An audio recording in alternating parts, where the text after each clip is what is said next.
Bonjour à tous, je suis Jolan Lopez, doctorant au Léa et je vais vous parler aujourd'hui du projet Aortic Virtue et al. Ce projet est né d'un partenariat entre diverses institutions françaises, donc le Léa qui est basé à Centrale Nantes, l'Institut de mécanique et d'ingénierie de Bordeaux, l'I2M, et le CHU de Nantes avec l'Institut du thorax. Chacun de ces partenaires apporte une expertise, donc dans le numérique, l'expérimental et le médical, ce qui permet une approche complémentaire du problème et de ce projet que je vais vous présenter maintenant. Le projet est né du constat suivant. Les maladies cardiovasculaires sont la première cause de mortalité dans le monde et la deuxième cause de mortalité en France. Parmi ces maladies cardiovasculaires, les valvulopathies touchent énormément de ces patients. Dans les valvulopathies, on a les atteintes des valves cardiaques, donc ça peut être une obstruction, une fuite, ou d'autres causes. L'incidence de ces valvulopathies est en hausse et c'est lié notamment avec le vieillissement de la population. Dans ces valvulopathies, ce qui nous intéresse, c'est les atteintes de la valve aortique. La valve aortique se trouve entre le ventricule gauche et l'aorte. C'est celle qui permet de renvoyer le sang oxygéné entre le ventricule et l'aorte. Sur la vidéo à droite, qui est un IRM du professeur Patrice Guérin du CHU de Nantes, vous pouvez voir la valve qui s'ouvre et qui se ferme. Lorsque la valve est atteinte, il faut une chirurgie restauratrice pour récupérer la fonction de la valve. On dit en anglais TAVI, Transaortic Valve Implantation. Il s'agit d'implanter une valve prothétique, donc faite avec un tissu bovin ou porcin, à la place de l'ancienne valve qui est malade. Celle-ci est envoyée par la fémorale jusqu'au cœur et ensuite gonflée à l'aide d'un ballonnet. Il y a plusieurs avantages à cette procédure. Celle-ci est peu invasive, elle ne nécessite pas d'ouvrir le patient. Et la récupération de la fonction cardiaque est immédiate.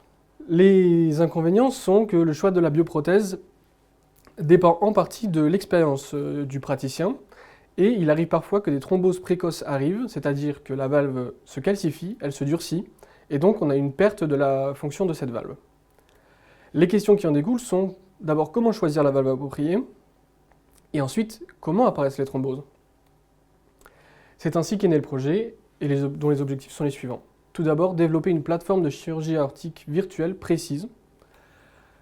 Ceci afin d'assister le chirurgien dans la prise de décision, notamment sur le choix de la valve, et de réduire les risques post-TAVI. Je vais commencer par parler de mon travail à moi, le numérique, donc que je réalise au Léa sur le campus de Centrale Nantes. Pour ce projet, nous allons modéliser à l'aide d'outils numériques du fluide, le sang, et une structure solide, la valve.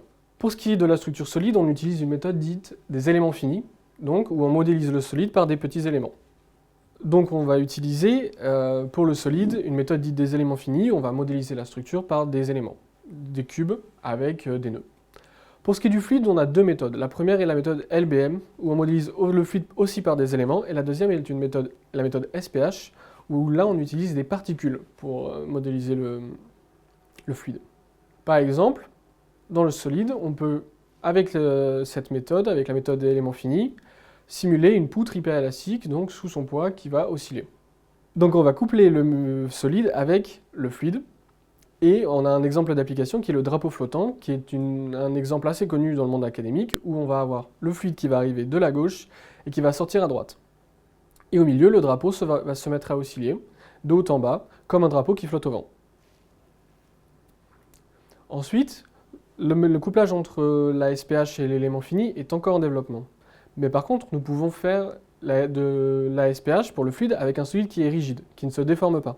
Et donc on a l'exemple d'application de la plaque rigide, où le fluide va rentrer à gauche et sortir à droite, sous un écoulement dit pulsé, c'est-à-dire positif puis négatif, sous la forme d'une sinusoïde. On peut voir au milieu de la structure qui se trouve dans la vidéo, en rouge et en bleu. Passons maintenant à l'expérimental et au médical, qui correspondent au travail fait par nos partenaires de l'I2M et de l'Institut du thorax et du CHU à Nantes. Donc une aorte en verre réalisée par l'I2M de Bordeaux et dans laquelle le professeur Patrice Guérin a implanté une bioprothèse de valve. Cette aorte a ensuite été montée dans un prototype de banc d'essai dans lequel un écoulement pulsé a été envoyé à travers la valve. Et vous pouvez voir l'ouverture et la fermeture de la valve dans un écoulement qui est similaire à celui du corps humain. L'objectif étant à la fin de comparer l'expérimental, le numérique et le médical.